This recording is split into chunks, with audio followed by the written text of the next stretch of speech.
Yang saya hormati teman-teman rekan guru SD Sujosari.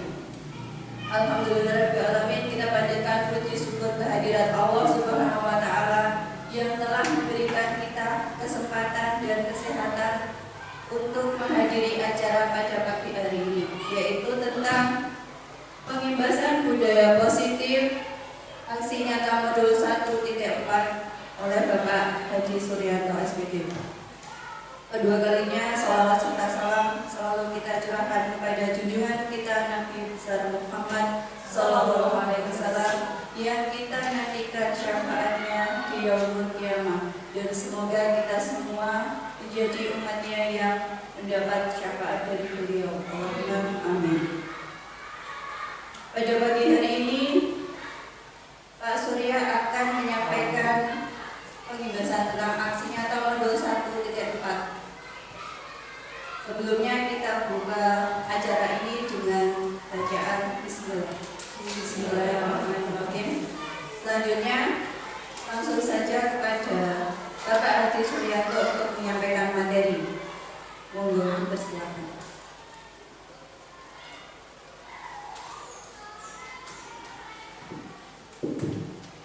Terima kasih sebelumnya. Assalamualaikum warahmatullahi wabarakatuh.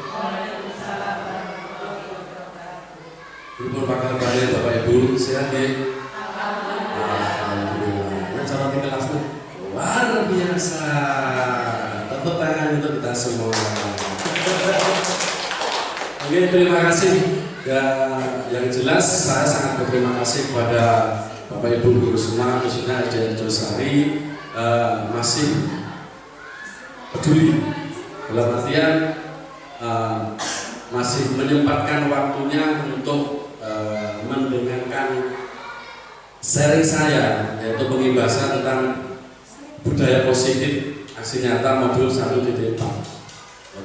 Semoga nanti pada saat saya menyampaikan materi itu dan hasilnya bisa digunakan atau diimplementasikan khususnya di SD kita, yaitu SD Negeri Sujosari. Terima kasih sebelumnya. Bismillahirrahmanirrahim. Langsung saja saya mau menyampaikan materi atau berbagi tentang budaya positif setelah saya mengikuti modul 1 dan endingnya di sini kita sebagai CGP Angkatan 7 Kabupaten Magetan, saya Haji Suryanto, Guru SD Sujosari di sini untuk membuat ringkasan dari materi mulai dari modul 1 sampai dengan titik 4, yaitu terakhir yaitu budaya positif. Yang pertama mau saya sampaikan yaitu dengan judul aksi nyata modul 1.4 budaya positif dengan CGP yaitu Haji Suryanto SPD, CGP Angkatan 7 Kabupaten Magetan. Berikutnya ya Bapak Ibu. Slide yang berikutnya yaitu aksi nyata. Aksi nyata di sini yaitu budaya positif. Dari budaya positif itu ada beberapa. Yang kedua yaitu pembuatan kesepakatan. Kalau dulu kita namanya kesepakatan, kalau sekarang yang kedua itu atau setelah saya menuju CGP itu namanya apa Bu? Oh ya, terima kasih. Masih ingat. Keyakinan. Ya, kita itu nanti akan membuat keyakinan kelas, bagaimana nanti kita implementasikan pada kelasnya. Kemudian yang kedua, pengimbasan budaya positif di SD Sujosari, Kecamatan Kawasan, Kabupaten Magetan, Jawa Timur. Kemudian Bapak Ibu, ini latar belakang. Latar belakang dari budaya positif. Ini perlu saya sampaikan biar kita mengingat kembali. Yaitu budaya positif adalah nilai-nilai keyakinan dan kebiasaan yang berpihak pada murid agar murid dapat berkembang menjadi pribadi yang kritis, penuh hormat dan bertanggung jawab. Salah satu unsur utama dari budaya positif adalah disiplin positif sebagai salah satu wadah menciptakan budaya positif yang berhubungan erat dengan tercapainya tujuan pendidikan sesuai dengan filosofis Ki Hajar Dewantara. Kemudian berikutnya, salah satu langkah untuk menimbulkan kembali disiplin positif tersebut adalah dengan membuat keyakinan atau disebut kata yang saya sampaikan tadi, yaitu kesepakatan kelas. Keyakinan kelas ini dipilih karena setiap tindakan atau perilaku yang kita lakukan di dalam kelas dapat menentukan terciptanya sebuah lingkungan yang positif. Perilaku warga kelas tersebut menjadi sebuah kebiasaan yang akhirnya membentuk sebuah budaya positif. Untuk itulah diperlukan penciptaan keyakinan-keyakinan bersama di antara khususnya warga kelas tersebut. Berikutnya, bukan ngantor gitu ya, bukan ngantor ya. Monggo kalian ditunjuk sawanten ya, pangapunten. Yang berikutnya yaitu tujuan aksi nyata. Dari tujuan aksi nyata di sini ada beberapa poin, 1, 2, 3, 4. Poin yang pertama, memfasilitasi murid untuk dapat menyampaikan aspirasi dan melaksanakan keyakinan yang telah disepakati atas kesadaran dirinya dengan penuh tanggung jawab. Kemudian poin berikutnya yaitu timbulnya motivasi intrinsik atau dari dalam dari murid untuk bersikap lebih disiplin dalam meningkatkan pembelajaran di kelas. Kemudian poin yang ketiga, murid dapat tumbuh menjadi pribadi yang kritis. Pengertian kritis ini ya, anak itu berarti aktif ya, aktif dan selalu ingin bertanya-tanya,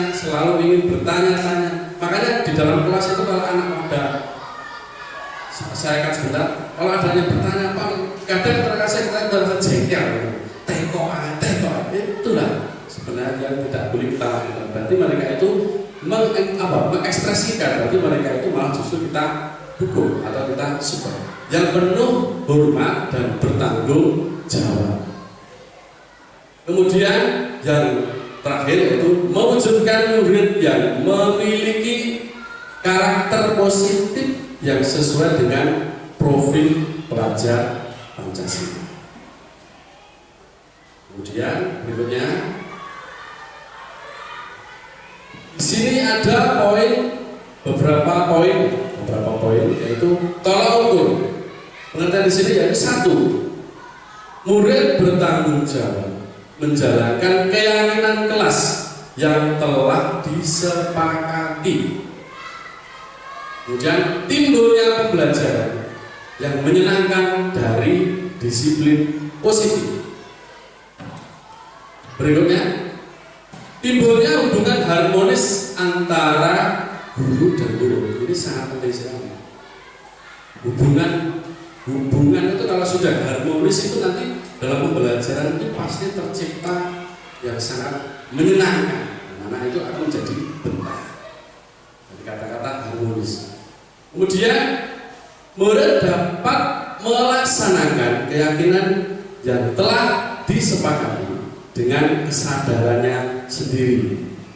Murid itu melakukan seperti itu atas kesadarannya sendiri. Kemudian yang berikutnya, dapat terwujudnya pembiasan yang baik sehingga tercermin profil pelajar Pancasila. Poin yang berikutnya yaitu lini masa tindakan yang akan dilakukan. Nah, di dalam lini masa tindakan akan dilakukan yaitu harus adanya perencanaan. Harus ada perencanaan, itu harus direncanakan. Poin yang pertama dari perencanaan ini adalah membuat rancangan tindakan kegiatan aksi nyata, termasuk aksi nyata. Kemudian yang kedua, menyampaikan rencana kegiatan serta meminta izin kepada kepala sekolah selaku yang bertanggung jawab. Ini sangat penting sekali ya Bapak Ibu. Ini yang jelas saya lebih Bapak Solihin selaku pimpinan ini harus minta izin, dan yang otomatis kita perlu dukungan dari panjenengan. Kemudian berikutnya melakukan koordinasi dan sosialisasi kepada rekan sejawat dan warga sekolah lainnya. Nah, ini yang kita lakukan Bapak Ibu. Koordinasi dan sosialisasi kepada teman sejawat ini sangat penting sekali. Kebetulan saya ini angkatan 7, insya Allah kalau sudah selesai termasuk ini pengibasan juga. Nanti ada rentetannya untuk modul-modul berikutnya. Semoga panjenengan semua nanti bisa masuk CGP yang bisa menjadi CGP yang lebih hebat. Amin. Kemudian yang berikutnya, mempersiapkan segala sesuatu atau saran dan prasarana. Ini sangat penting sekali Bapak Ibu. Ini kelihatannya sangat sepele, tapi memang kita butuhkan sarana dan prasarana. Sarana dan prasarana. Contoh ya sesuatu atau ruangan, teman dan sebagainya itu sangat penting. Kemudian yang terakhir yaitu yang berhubungan dengan aksi nyata yang akan dilaksanakan. Yang berhubungan dengan aksi nyata itu setelah kita langsungkan aksi nyata yang akan dilaksanakan. Kemudian aksi nyata modul 1.4 budaya positif yaitu tentang pemahaman dan pengalaman penerapan budaya positif. Saya ini pengalaman dan penerapan ini khususnya di SD kita. Kebetulan saya sebagai wali kelas 3, ya alhamdulillah dari setelah saya mengikuti CGP ini, insya Allah sedikit demi sedikit ilmu yang saya serap itu sedikit saya implementasikan atau kita tuangkan kepada anak-anak, dan bersama anak-anak itulah semenjak itu sangat banyak adanya perubahan. Kemudian berikutnya ada beberapa konsep utama ya, dalam modul budaya positif sekitar 1, 2, 3, 4, 5. Yang pertama yaitu perubahan paradigma belajar. Nanti ada penjelasannya. Kemudian disiplin positif. Yang ketiga, kebutuhan dasar manusia. Motivasi perilaku manusia. Kemudian posisi kontrol restitusi. Berikutnya yaitu keyakinan kelas. Dan yang terakhir adalah segitiga restitusi.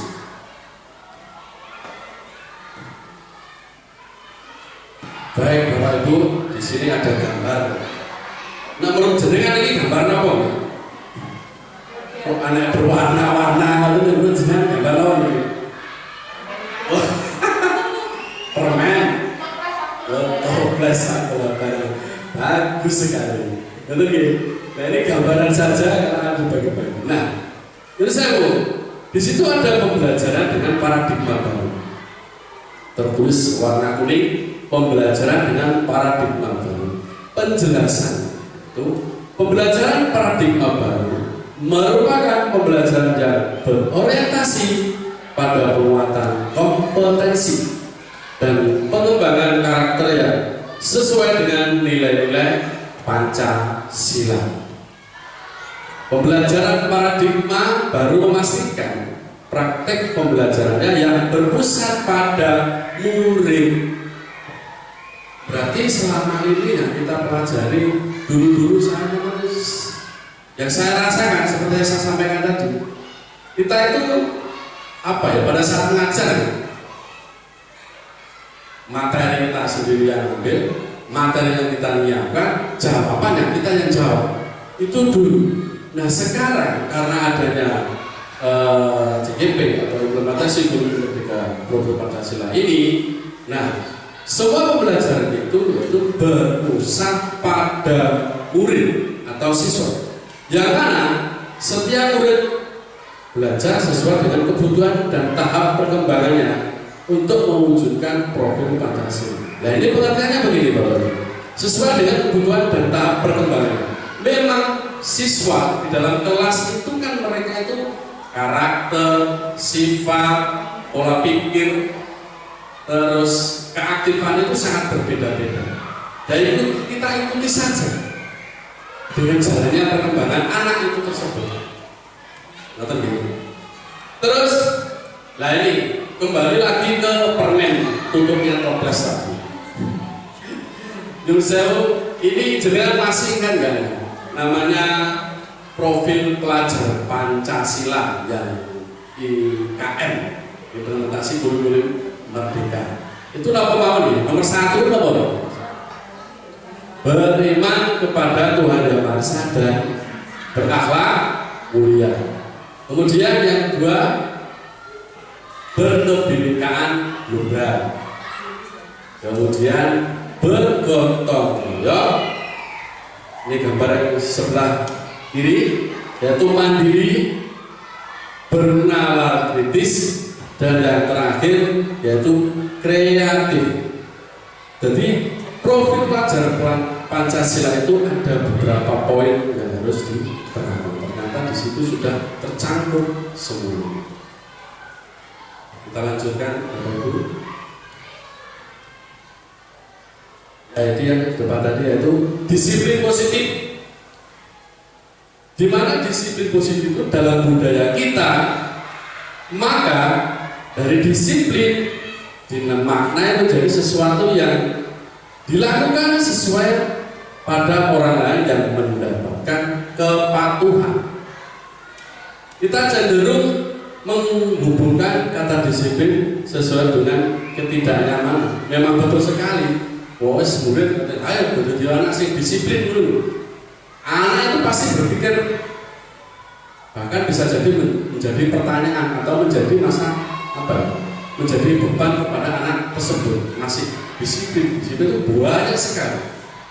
Sebagai pendidik, tujuan kita adalah menciptakan anak-anak yang memiliki disiplin diri sehingga mereka bisa diperlukan dengan mengacu pada nilai-nilai kebijakan universal dan memiliki motivasi intrinsik.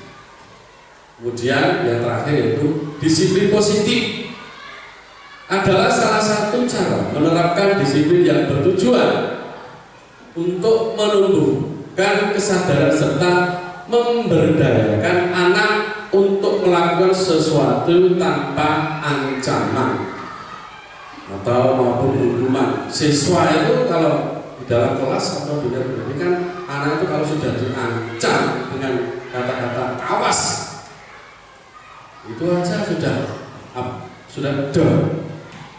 Kebetulan kalau kita di levelnya kan level mungkin SD misalnya, kita itu kan masih SD, anak diancam seperti itu pasti ada rasa jerah dan takut. Tetapi kalau masalah levelnya sudah tingkatnya ke atas, bisa juga nanti berbalik arah. Atau berbalik arah, terasa dendam. Kemungkinan bisa terjadi pada diri sendiri. Berikutnya, yaitu kebutuhan dasar manusia. Kebutuhan dasar manusia itu ada 5 poin. Nah, di sini yang pertama itu bertahan hidup atau survival, bahasa Inggris.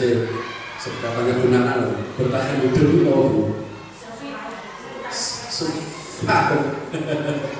survive ya, itu bertahan. Ya, itu memang harus mempertahankan dan bertahan untuk mempertahankan hidup kelanjutan.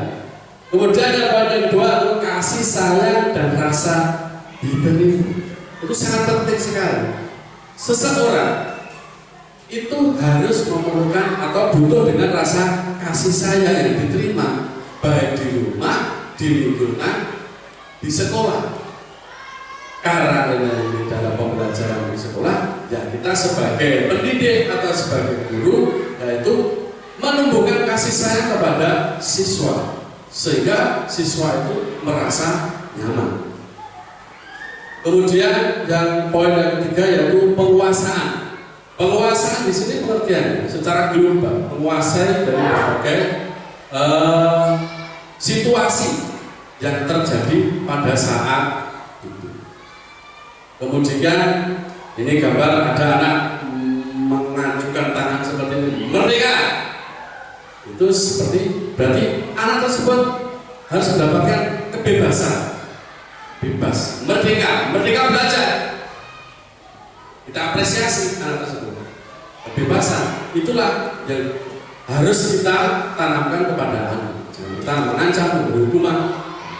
Kemudian yang terakhir itu ada senam itu, kesenangan. Kesenangan itu kalau sudah diterima, sudah merasa anak itu sudah merasa senang, merasa nyaman, semua nanti akan berjalan dengan lancar. Itu tadi kebutuhan dasar manusia. Kemudian berikutnya motivasi perilaku manusia. Motivasi, kata-kata motivasi, memotivasi perilaku manusia. Itu kejelasannya ada di bawah, yaitu motivasi adalah dorongan yang timbul pada diri seseorang secara sadar atau tidak sadar untuk melakukan suatu tindakan tertentu. Berarti memotivasi seseorang, aku harus motivasi. Orang itu terkadang ya, misalnya dikasih motivasi orang lain tidak mau, tetapi kita kembalikan ke siswa tersebut. Apa tuh motivasi? Kalau guru atau teman yang lain menyampaikan ke anak tersebut, stop dia ngomong ya apa bagaimanapun. Tetapi kalau kamu tidak tumbuh motivasi untuk berubah lebih baik, untuk bisa menjadi lebih baik, ya timbulkan dari motivasi diri kalian. Ini contoh seperti itu. Kemudian poin yang di sebelah kiri yaitu 1. Menghindari ketidaknyamanan dan hukuman. Menghindari ketidaknyamanan dan hukuman. Yang artinya murid melakukan disiplin diri karena merasa takut dihukum. Gitu? Motivasi diri disiplin takut karena dihukum. Engkau enggak maju, engkau negara. Nanti kalau ini aku akan dibunuh. Walaupun dalam tanda kutip saat itu sudah terlaksana, tetapi kenyamanan anak tersebut akan menjadi sesuatu untuk memicu bahwa pengertian bahwa ini dukung. Ini merupakan motivasi ekstrinsik, yaitu dari luar, bukan dari dalam. Kemudian yang berikutnya mendapatkan imbalan atau penghargaan dari orang lain. Mendapatkan imbalan atau penghargaan dari orang lain. Upah, hadiah, imbalan. Tak kasih uang, tak kasih jajan, tak kasih nilai, tetapi dengan syarat tertentu. Nah, ini yaitu murid melakukan disiplin ini karena ingin mendapatkan imbalan. Ini tidak boleh. Ingin mendapatkan imbalan. Jadi kan sampai di situ jangkanya sangat pendek sekali. Nek ora oleh imbalan, aku ya mau melakukan. Ngerti? Nek gak oleh imbalan aku ya enggak. Jadi sama bisa jadi putra-putri panjenengan semua itu di rumah seperti itu. Aku nek dikongkon nek gak diopahi tuku tempe ya ora budak. Itu imbalan merupakan motivasi atau dorongan dari intrinsik.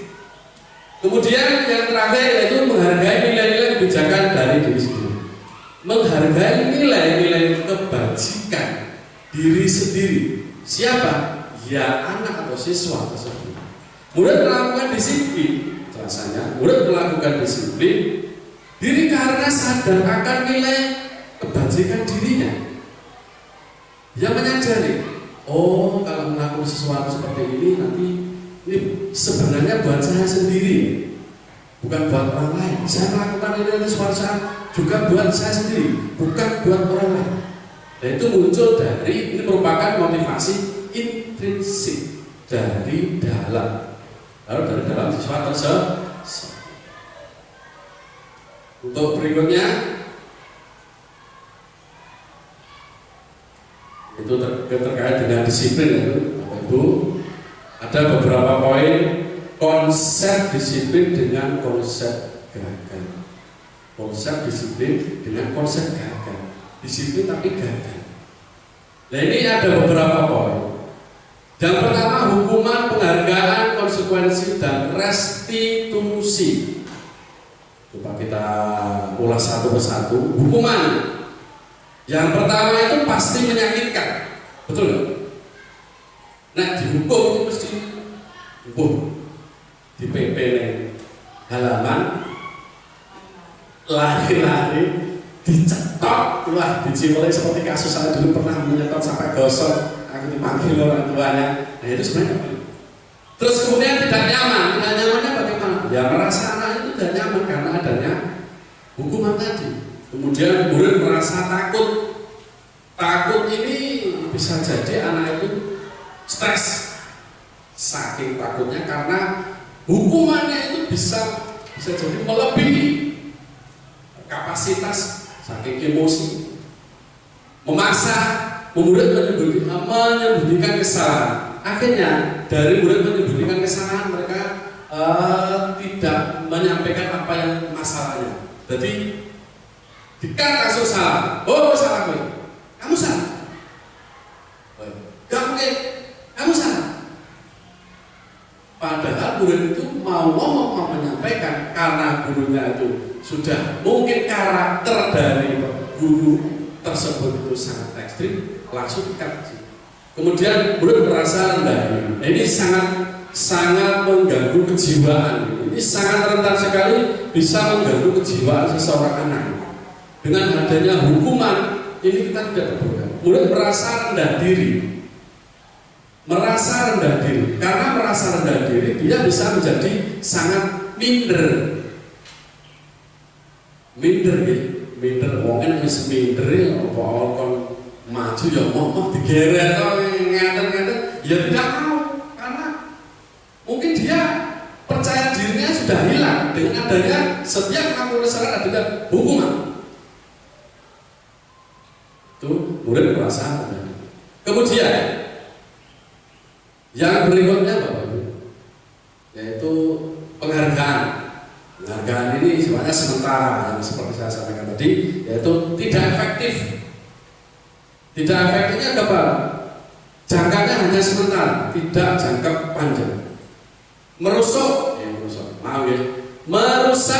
hubungan atau sifat iri.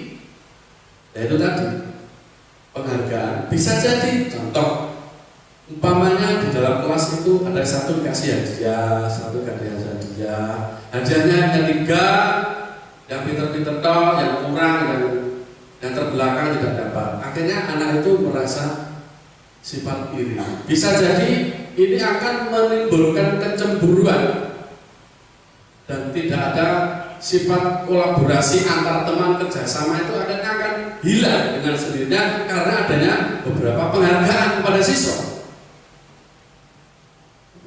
Mematikan kreativitas ini sangat fatal sekali. Memberi penghargaan mematikan kreativitas berarti pada saat ini anak sebenarnya muncul ini A, si B, si C dan si D. Si A ini tidak bisa ini, tapi dia bisa punya kelebihan karena adanya penghargaan. Yang ditunjuk hanya ini saja. Sementara siswa yang satunya ini padahal dia contoh, ini umpamanya anak itu tersebut bisa menyanyi atau bisa nyanyi menari, nah, bisa toh? Nah, bisa jadi seperti itu. Makanya kelebihan itu masing-masing itu tidak sama. Jadi mematikan kreativitas ini anak ini akan hilang. Menghukum dengan sistem ranking. Nah ini, menghukum dengan sistem ranking. Ini sangat dilarang sekali. Merampas hak menghargai dirinya, merampas hak menghargai dirinya. Jadi hak anak itu kita rampas. Karena pada saat ini kan harus kita menghargai anak tersebut biar tumbuh motivasi segalanya. Kemudian yang berikutnya itu konsekuensi. Konsekuensi ini kan ada beberapa poin, yaitu penguatan jangka pendek. Ini sebenarnya bisa sekali, yaitu jangkanya sangat pendek. Kemudian yang kedua, perlu monitor berkelanjutan. Jadi kita itu mengawasi terus. Stimulus atau respon. Kemudian murid menghormati peraturan. Kehilangan waktu untuk merenungi kesalahan. Jadi anak itu waktunya itu terbuang sia-sia karena dia hanya merenungi, aku nyapo, aku mau jegal payujul, jegal nyapo, betul. Bisa jadi dia menyesal kehilangan waktu untuk merenungi kesalahan. Sementara di sisi lain sudah seperti itu keinginan dia merenungi kesalahan. Kemudian yang terakhir yaitu restitusi. Murid bertanggung jawab untuk perilakunya. Ini sangat penting sekali. Pada restitusi ini, murid sangat bertanggung jawab untuk perilakunya. Dia akan merasakan bertanggung jawab satu untuk melatih kepribadian yang hebat. Fokus pada pemecahan masalah jangka panjang. Jadi sedang ada masalah, mungkin anak makanya kelas 3, menurut saya Bapak Ibu ketahui semua. Kelas 3 itu saya tanamkan kepada anak. Ini bisa jadi masuk restitusi ini, teori kontrol yang termasuk restitusi. Kenapa? Setiap ada masalah harus diselesaikan. Kalau ada masalah di sekolah, misalnya di sekolah harus diselesaikan di sekolah, khususnya dengan teman. Bisa. Nanti contoh, namanya ada diciwel atau secara tidak sengaja dilempar, mungkin pas pada melempar sebenarnya nggak punya niat, tapi kena mata atau bagaimana, akhirnya anak nangis mengadu ke saya. Nah itu kita dudukkan permasalahannya, kita tanya dulu, kita selesaikan pada saat itu. Pulang jangan membawa masalah. Bapak Ibu meneng rumah dua masalah, bertambahi masalah. Nah seperti itu. Ini penerapan restitusi. Berarti biar pemecahan sendiri. Nah, mereka itu saling memaafkan. Itu saja sudah lebih sangat kita apresiasi. Makanya saya tanamkan ke anak, apapun kesalahannya segeralah minta maaf. Atau minta maaf. Entah itu nanti dimaafkan. Yang penting minta maaf dulu. Itu sangat luar biasa. Kemudian teori kontrol dirinya memegang kontrol. Nah ini Bapak Ibu, contoh ini, semua yang mengontrol itu adalah diri kita masing-masing. Jadi saya panjenengan semua, seumpamanya jenengan umpamanya duit apa nih, gegeman duit lawe emas, umpama delok tanggane jare bujur isine apa nih Bu? Ojo. Berarti ojo dengan kata ojo, nggak bisa kamu. Berarti yang mengontrol dalam artian dirinya sendiri. Jadi manusia tersebut itu sebagai pengontrol atau memegang kontrol. Kita sebagai pengontrol kita sendiri. Kemudian murid bersemangat memperbaiki kesalahan. Ini yang kita apresiasi dari akhir dari restitusi ini. Murid bersemangat memperbaiki kesalahannya, bersemangat memperbaiki kesalahannya. Kemarin aku salah apa? Itu tadi termasuk dari motivasi anak tersebut. Kemudian berikutnya konsep disiplin. Konsep disiplin, pendekatan restitusi, yaitu sebuah cara menanamkan disiplin positif pada murid. Sebuah cara menanamkan disiplin positif pada murid. Ada dua, yaitu pengertian restitusi dan ciri restitusi. Yang di sebelah kiri yaitu pengertian restitusi. Restitusi adalah proses menciptakan kondisi bagi murid untuk memperbaiki kesalahan mereka. Seperti yang awal saya sampaikan tadi, memperbaiki kesalahan sehingga mereka bisa kembali pada kelompoknya mereka dengan karakter yang lebih kuat, karena mereka sudah berusaha menciptakan kondisi murid memperbaiki kesalahan, akan tertanam bahwa anak tersebut akan memunculkan rasa percaya diri, karakter anak yang hebat. Kemudian berikutnya yaitu ciri restitusi.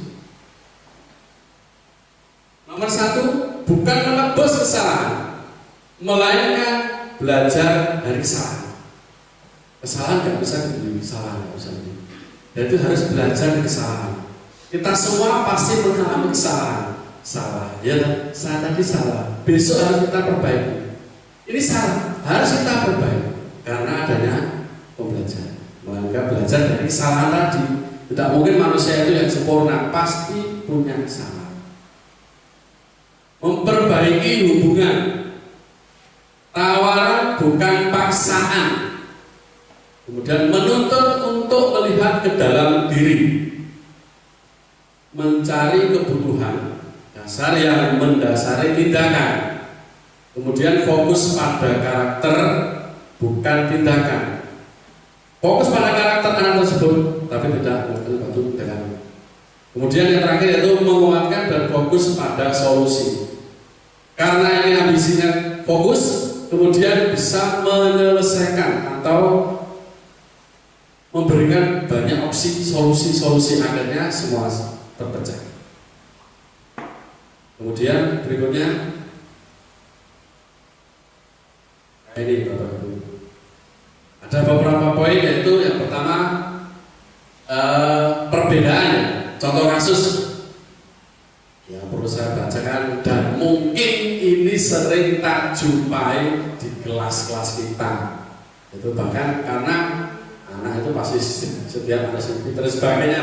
Saya semua kita sudah paham. Contoh kasus yaitu siswa sering tidak mengerjakan PR.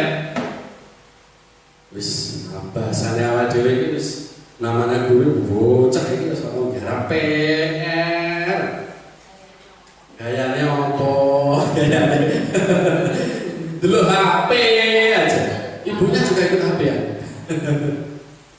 Lalu gini, contoh kasus yaitu siswa tidak mengerjakan PR. Ini ada 3 poin. Hukuman, konsekuensi, dan restitusi. Yang pertama, hukuman.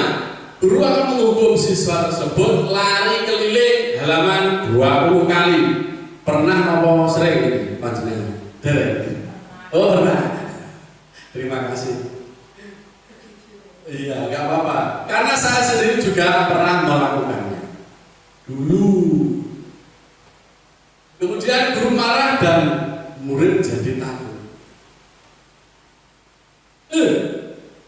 Marahnya itu bukan lagi nunjuk, tapi dengan kepala. Bisa jadi memakai apa ini?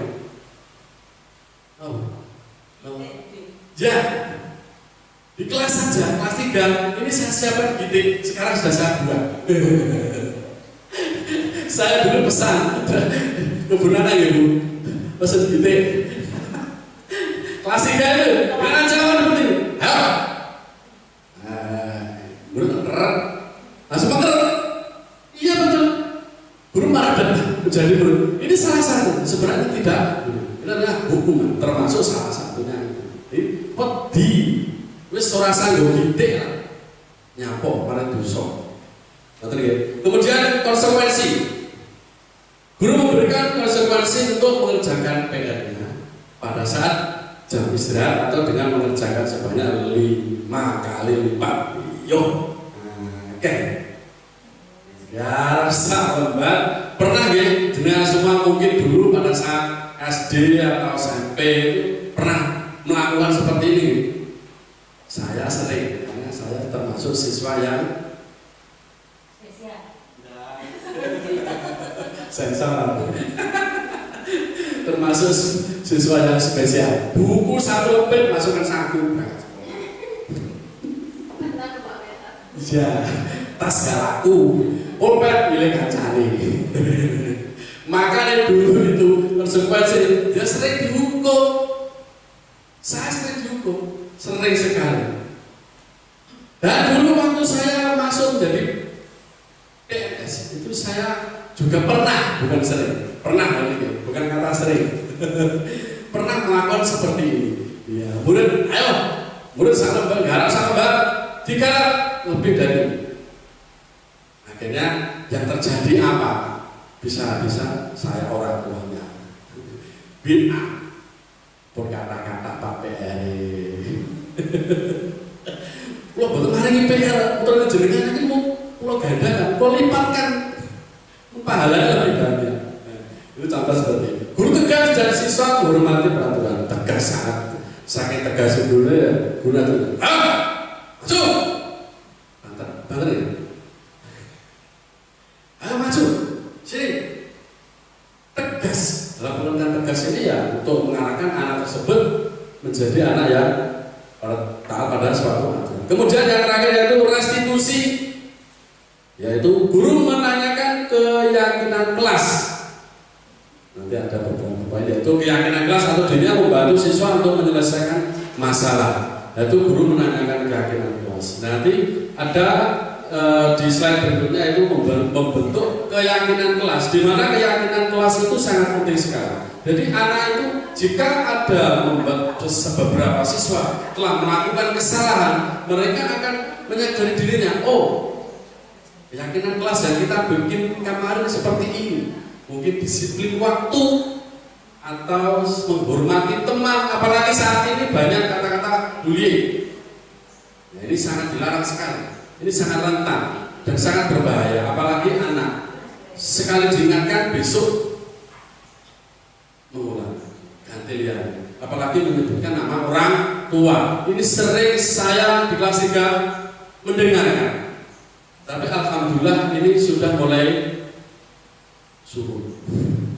Bukan hilang, karena ini naluri. Terkadang anak itu nama orang tua juga kolor. Nah, itu sebenarnya kan tidak boleh.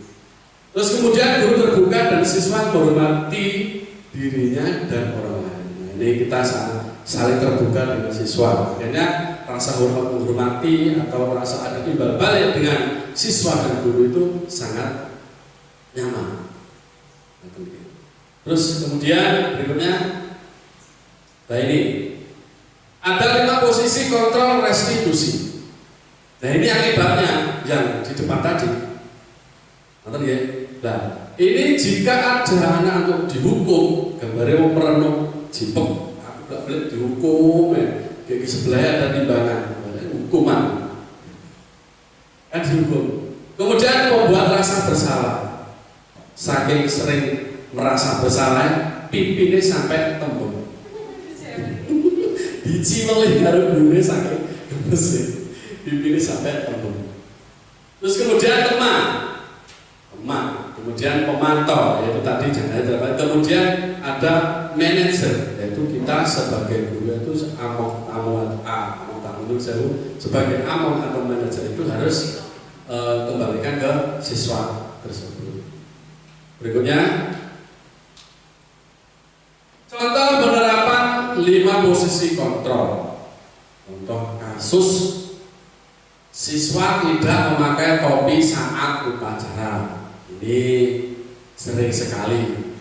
Kalau dulu saya pada saat upacara sering berkeliling siswa. Ayo, kowe ranggo topi, ranggo dasi, tak hukum neng ngarepe gendera. Ngarepe gendera. Di depan gendera atau menghadap ke timur. Nah, itu sebenarnya maksudnya itu membuat rasa jerak, tapi tidak boleh, sangat menyakitkan. Kemudian penghukum, ada beberapa poin yang saya penghukum membuat rasa teman, pemantau dan manajer. Yaitu penghukum, patuhi aturan sekolah dan sekarang berdiri di depan barisan. Yang kedua, yaitu membuat rasa bersalah. Beberapa kali Pak Guru harus memberi yang kamu tahu. Pak Guru kecewa sama kamu. Pegel aku karo kowe. Kemudian posisi kontrol teman. Ayolah yang tertib buat Pak Guru bangga. kali ini tidak apa-apa, kamu salah. Kemudian pemantau, kamu sudah melanggar, apa peraturan dan konsekuensinya harus kamu tanggung. Kemudian yang terakhir yaitu sebagai manajer, apa kamu tahu kesalahanmu? Kira-kira bagaimana kamu akan memperbaiki kesalahan ini? Jadi dengan ada yang lembut, dengan ada pendekatan, jadi anak itu akan menyadari pada dirinya sendiri. Kemudian berikutnya keyakinan kelas. Nah ini tadi seperti saya sampaikan ke depan, yaitu keyakinan kelas. Mengapa keyakinan kelas dan mengapa tidak peraturan kelas? Karena ada beberapa contoh ya. Mengapa kita memiliki peraturan tentang menggunakan helm pada saat mengendarai sepeda motor. Nah ini kalau kita mengendarai sepeda motor, kalau peraturannya menurut, tapi kalau keyakinan, yakin aku jatuh karena aku pakai helm, insya Allah tidak. Terus kemudian mengapa kita memiliki peraturan tentang penggunaan masker dan mencuci tangan setiap masa? Kenapa? Karena kalau kita yakin dan yakin bahwa memiliki peraturan yang tersebut, kalau kita mencuci tangan, pakai masker, berarti kita nanti akan sehat, tidak mudah terserang penyakit. Poin berikutnya, ini contoh, ini baru beberapa waktu yang lalu kita buat kegiatan keyakinan atau kesepakatan kelas. Ini saya lemparkan ke anak-anak, bukan tak lemparkan. Kita sepakat diskusi dengan anak-anak atau dengan siswa tersebut, membuat keyakinan kelas. Ada beberapa poin di sebelah kiri dan sebelah kanan. Mereka sendiri yang membuat. Kita akan menyampaikan. Sebenarnya banyak sekali, tapi tidak semuanya nanti kita ada beberapa poin saja. Nah ini keyakinan kelas, yaitu kelas 3 SD Josari. Yang pertama disiplin waktu, mereka tulis seperti itu. Kemudian menjaga kebersihan kelas, selalu menghormati sesama teman, saling membantu dan bekerja sama. Kemudian selalu menerapkan 5S, senyum, sapa, salam, sopan, santun. Dan kemudian dilarang membuli. Nah, ini perlu saya sampaikan yang tadi, membuli teman. Berarti kan mereka nanti konsekuensinya apa? Ya itu tadi. Apa?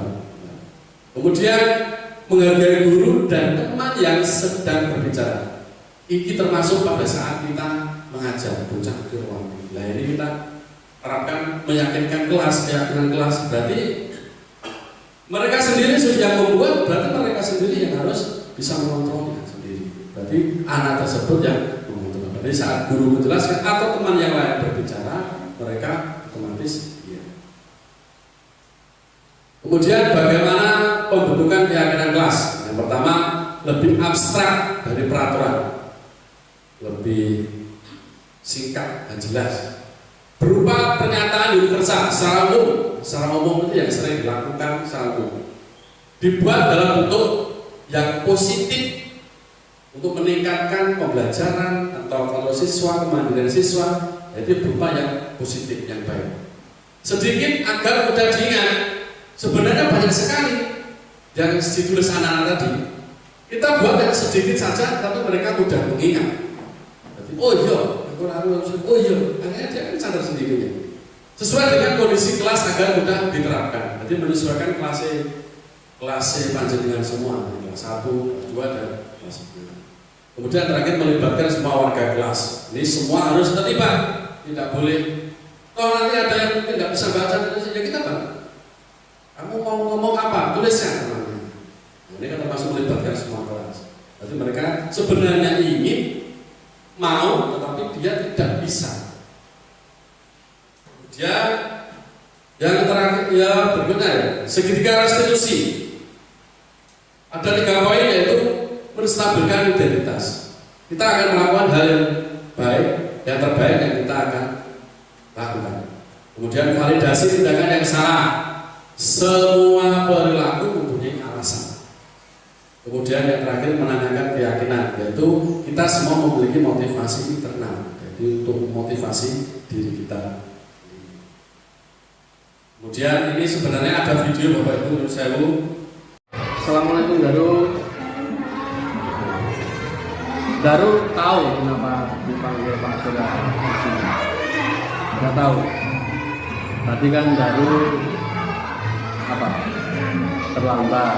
Kenapa dari terlambat? Banyak bocor. Banyak tambalan. Berapa? Oh, sampai bocor 8 tambalan ya. Padahal kamu bangunnya jam berapa? Ya? 3:30 itu tidak bangun. Apa yang kamu lakukan?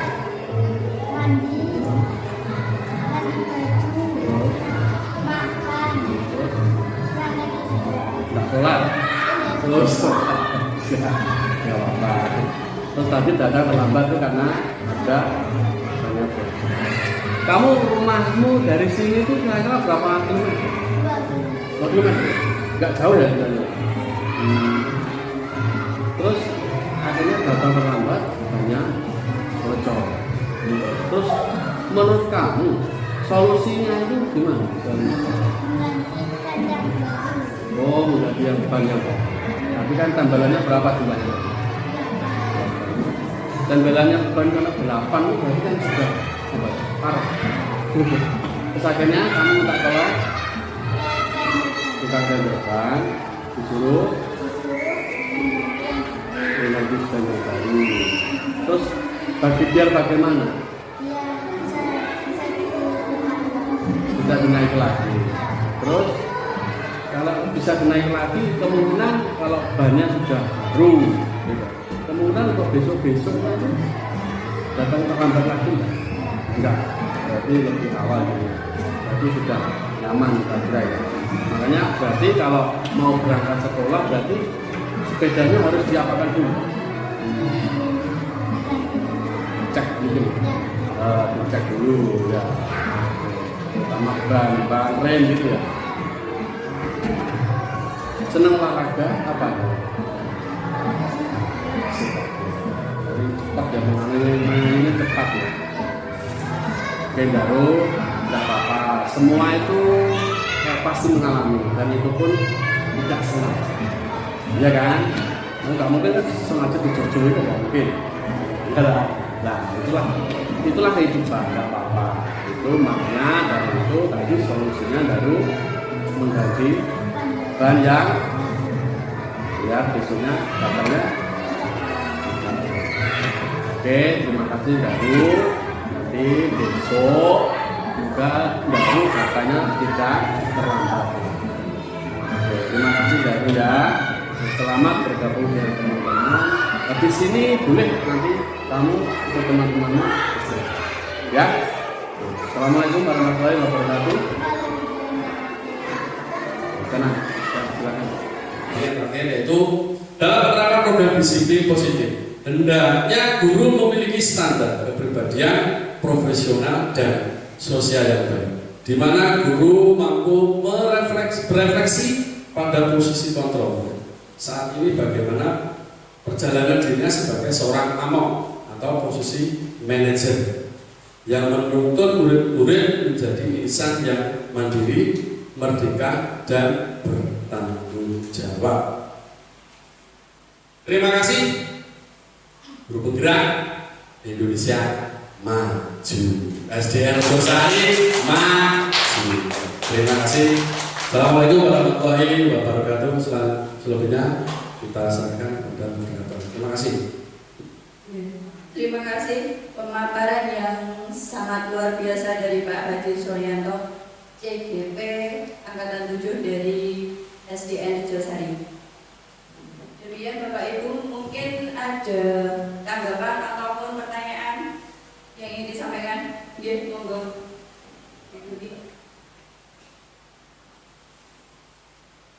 Terima kasih kesempatannya. Betul, sangat luar biasa pemaparan dari Pak Haji Suryanto tadi tentang budaya positif. Tanggapan saya itu sangat luar biasa, sangat detail, membuat kami di sini sebagai rekan sejawat juga ingin bergerak untuk mewujudkan budaya positif tidak hanya di kelas 3 di kelasnya Pak Surya, tapi di seluruh kelas dan tentu saja di sekolah, yaitu di SDN Josari. Untuk pertanyaan kepada Pak Surya, berdasarkan pengalaman panjenengan melaksanakan aksi nyata, kemudian merintis budaya positif di kelas, tantangan-tantangan apa yang Pak Surya hadapi dalam mengimplementasikan budaya positif di kelas. Kemudian yang kedua, boleh nggak Pak? Boleh. Yang kedua, setelah Pak Surya melaksanakan atau mengimplementasikan budaya positif itu, mulai memahami tentang konsep-konsepnya, perubahan apa yang terjadi pada diri Pak Surya dari guru sebelum tahu konsep-konsep budaya positif dan kaitannya dengan filosofi pendidikan, dengan sekarang yang sudah mulai bergerak mengimplementasikan budaya positif. Demikian, terima kasih.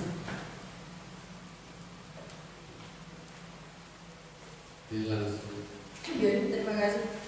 Ada dua pertanyaan dari Bu Dwi Yulianti. Yang pertama tentang tantangan ya. Langsung, langsung saja. Terima kasih Bu Yuli, pertanyaan sangat-sangat luar biasa. Tantangan yang saya hadapi pada saat saya mengimplementasikan budaya positif dalam kelas ini sangat luar biasa, memerlukan energi yang begitu kuat, pemikiran yang begitu berat. Dalam artian di sini saya tuh harus menuangkan ide-ide, apalagi anak kelas 3 ini sangat rentan sekali dengan kondisi anak yang rentan, anak susah diatur. Anak yang susah diatur, mereka adanya peralihan dari kelas 2, kelas 3, kelas 3 dari kelas 4, peralihan mau masuk ke kelas 4. Ini tantangan saya yang sangat berat. Ini awalnya itu sangat susah, sulit diatur, sulit diatur. Dari anak tersebut itu sebenarnya maunya mereka itu egonya itu sangat tinggi sekali. Ini tantangan bagi saya. Jadi banyak ngomong, banyak bahasanya banyak cincong lah. Jadi mereka itu selalu kurang nyaman dengan adanya budaya positif itu awalnya seperti itu. Jadi mereka itu susah diatur dan merasa seperti kayak dikontrol. Mereka ini bebas. Nah, untuk kemudian pertanyaan kedua. Nanti berkaitan. Oke, terima kasih. Untuk pertanyaan kedua, perbedaannya. Yang jelas, surah alhamdulillah. Setelah saya mengikuti kebetulan sama teman saya hebat, JGP angkatan 7 Kecamatan Kabupaten, selalu support lingkungan sekolah, keluarga dan teman-teman semuanya mensupport.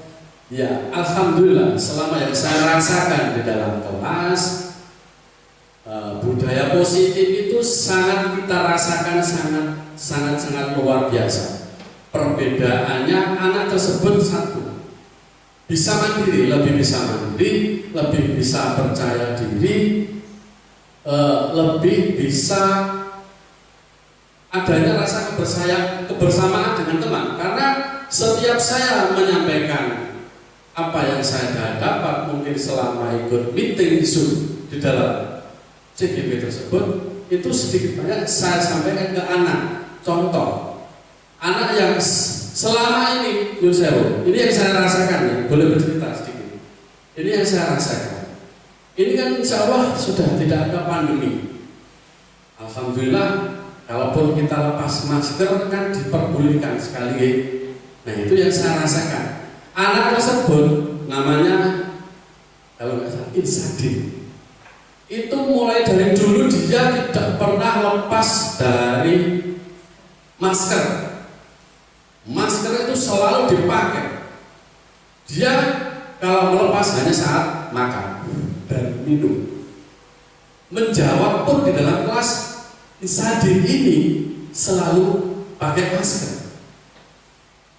Nah, dengan adanya saya mengikuti guru penggerak, karena budaya positif yang luar biasa menurut saya hasilnya ya sedikit banyak saya implementasikan ke anak tersebut ini saya dekat, saya ajak ngobrol.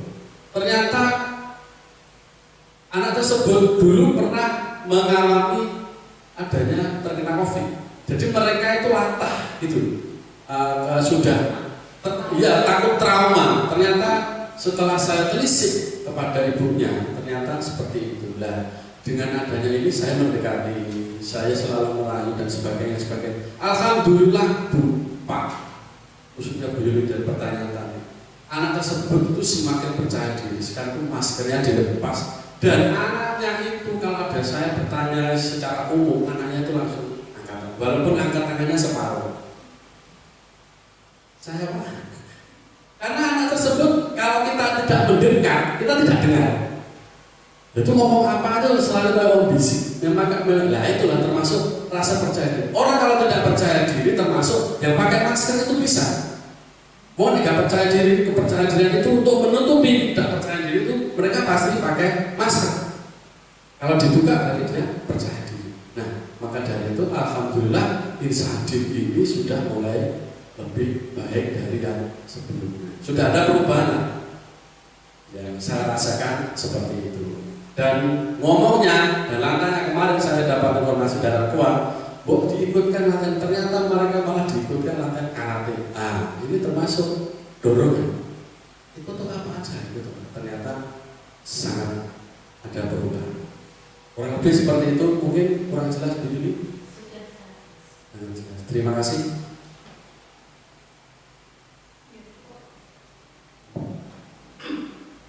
Ya, terima kasih atas tanggapan dari pertanyaan dari Bu Yuli.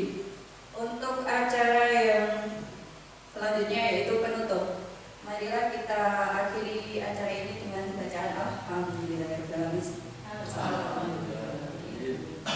Ya, di sini saya sebagai moderator apabila ada